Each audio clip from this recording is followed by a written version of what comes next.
కలలో కనిపించే ఏనుగు మనకు ఆనందాన్ని, అదృష్టాన్ని, విజయాన్ని తెచ్చిపెడుతుంది. మన కల్లో ఏనుగు కనిపించిందంటే తెలివిగా వ్యవహరిస్తున్నామని గమనించాలి. అలాగే కలలో ఏనుగుని ఎక్కినట్లు కనుక వస్తే ఈ కల మంచిది. మన సంతానం వృద్ధిలోకి వస్తుంది. కలలో ఏనుగు మన వెనుక తరుముతున్నట్లు కనుక కల వస్తే ఈ కల అంత మంచిది కాదు. మనం ఏదో భయాందోళనకు లోనవుతున్నామని అర్థం.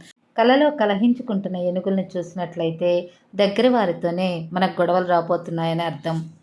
కలలో తెల్లని ఏనుగు కనిపించటం శుభ సంకేతం. ఈ కల వలన సంపద చేకూరుతుంది, శుభవార్తలు వింటాము, అనుకున్న పనులు నిరాటంకంగా కొనసాగుతాయి. కలలో కనిపించే బంగారపు ఏనుగు లక్ష్మీ రాకడకు చిహ్నంగా భావించాలి. ఏనుగు నాణేలతో వచ్చినా కూడా ఈ కల చాలా మంచిది. కలలో బంగారపు ఏనుగుకి అభిషేకం చేసినట్లు కనుక కల వస్తే మనం ఆనందం, సంతోషాలతో, సంపదతో ఉన్నా కూడా ఏదో ఒక చిన్న విషయంలోనైనా నిరుత్సాహపడవలసి వస్తుంది.